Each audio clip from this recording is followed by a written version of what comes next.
अरे संसार संसार असे 3 शब्द उच्चारल्याबरोबर ज्यांची आपल्याला आठवण येते त्या बहिणाबाईंबद्दल मी आज आपल्याशी संवाद साधणार आहे. बहिणाबाई हा मराठी काव्यसृष्टीतला एक चमत्कारच म्हणायला हवा. कारण अक्षरशः उन्हामध्ये राबताना ही कवयित्री गाणी रचायची आणि आज ती गाणी ऐकताना अक्षरशः चांदणं बरसतंय की काय असा भास आपल्याला होतो. हा चमत्कारच नाही तर काय. त्यांचा जर काळ लक्षात घ्यायला म्हणजे त्यांचा काव्यसंग्रह प्रकाशित झाला तो 1950 नंतर, पण त्यांचा जो खरा काळ होता जेव्हा त्यांनी गाणी रचली त्यावेळी भा. तांबे, कवी बी, केशवसूत हे सगळे मराठीमध्ये जोमानी कविता लिहित होते. म्हणजे मराठी कवितेमध्ये अक्षरशः वसंत ऋतू फुलला होता. आणि त्याच वेळी जळगावासारख्या गावामध्ये जात्यावरती दळता दळता ही बाई संसाराची गाणी गात होती. जात्यातून जसं पीठ पडायचं तसं गाणं हिच्या ओठी यायचं. ते पीठ गेलं, ते जातही जातं झालं, पण बहिणाई नावाचं जगण्याचं विद्यापीठ आजही आपल्यामध्ये आहे. मग ही गाणी आपल्यापर्यंत पोचली कशी? तर आपण अंदाज निश्चितपणे बांधू शकतो की त्यांचे सुपुत्र म्हणजे सोपानदेव चौधरी यांच्यामुळे. पण आचार्य अत्र्यांचंही योगदान तेवढंच मोलाचं आहे. त्याचं झालं असं, एकदा सोपानदेव चौधरी हे अत्र्यांकडे गेले. त्यांनी काहीसं बिचकतच एक कागद समोर केला आणि म्हणाले, हे शब्द वाचून पहा. हे माझ्या आईनं रचले, मी तिच्याकडनं लिहून काढले. अहिराणी बोली आहे, ग्रामीण भाषा आहे, माझी आई निरक्षर होती. अत्र्यांनी कागद घेऊन पाहिला. त्याच्यावर शब्द असे होते, येहरीत दोन मोठा दोन्ही मधी पाणी एक. येहरीत दोन मोठा दोन्ही मधी पाणी एक. मोठं हाकारितो एक, जीव पोसतो कितीक. हे वाचलं आणि अत्र्यांनी ते बाळ अक्षरशः ओढून घेतलं, अथपासून इथपर्यंत वाचून काढलं आणि जवळजवळ रागावले की अहो बावन कशी सोनं आहे हे, जुन्यात चमकेल आणि नव्यात झळकेल असं याचं तेज आहे आणि महाराष्ट्रापासून हे लपवून ठेवायचं हा म्हणजे गुन्हाच आहे. तर आपण या क्षणी हे प्रकाशित करण्याचा संकल्प सोडूया. आणि मग बहिणाबाईंच्या प्रथम स्मृतिदिनी हा काव्यसंग्रह प्रकाशित झाला, बहिणाईची गाणी. तो संग्रह पाहण्याचं भाग्य बहिणाईंना जरी लाभलं नाही तरी त्यांची ती महत्वाकांक्षा कधीच नव्हती. निसर्गातल्या एका खळाळणाऱ्या झऱ्यासारख्या निर्मळ अशा त्यांच्या त्या कविता होत्या. मात्र आपलं भाग्य थोर म्हणायला हवं की जशा जात्यावरच्या ओव्या कोणाच्या हे आपण सांगू शकत नाही, पण बहिणाईची गाणी मात्र बहिणाईची म्हणूनच आपल्यापर्यंत पोचली आणि आजही आपण ती गात असतो. त्यांचा जन्म झाला जळगावापासून 3 मैलावर असलेल्या आसोद या गावी. ते त्यांचं माहेर. तर 13व्याच वर्षी लग्न झालं, त्यामुळे साहजिकच माहेरची आठवण यायची. आणि मग एक योगी या सासूरवाशिणीला विचारतो, माझं माहेर माहेर सदा गाणं तुझ्या ओठी. माझं माहेर माहेर सदा गाणं तुझ्या ओठी.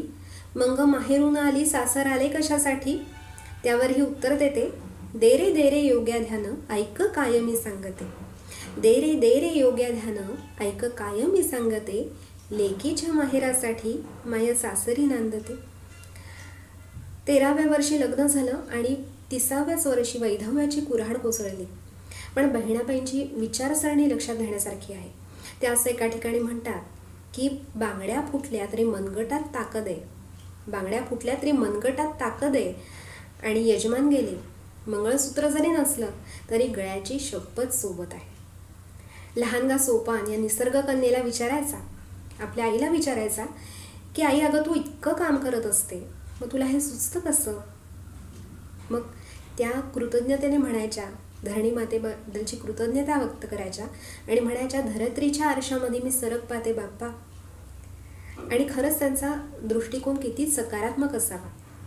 माझं दुःख तय घरात कोंडलं, माझं सुख हंड्या झुंबर टांगलं. किती चटके सोसले होते या बाईने. आणि जगायचं कसं, जग माझ्या जीवा असं जगणं तोलाचं, उच्च गगनासारख धरत्रीच्या रे मुलाचं. खरंच सांगा यांना निरक्षर कसं म्हणायचं. त्या सुद्धा सांगतात की त्यांची आई म्हणजे साक्षात सरस्वती होती. माझी माय सरस्वती माले शिकवते बोली. लेक बहिणाच्या मनी किती गुपित पेरली माझी माय सरस्वती. तर रसिक हो, माझी माय सरस्वती याच नावाचा मी बहिणाबाईंच्या गीतांचा एक कार्यक्रम करत असते. आणि त्याचबरोबर मी मराठी कवितांवर जे जे कार्यक्रम करते त्या सगळ्या कार्यक्रमांमध्ये बहिणाबाईंवर प्रकाश टाकलेलाच असतो. त्या अतिशय लाडक्या कवयित्री आहेत माझ्या. म्हणजे दुसरा कार्यक्रम असा आहे की जात्यावरची गाणी, म्हणजे जसं मी म्हणलं जात्यावरच्या ओव्या कोणी रचल्या ते आपल्याला माहिती नाही.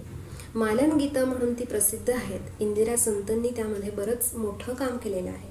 त्यावर आधारित हा कार्यक्रम आहे. आणि मालन गीतं आणि बहिणाबाईंची गाणी अशी जात्यावरची गाणी.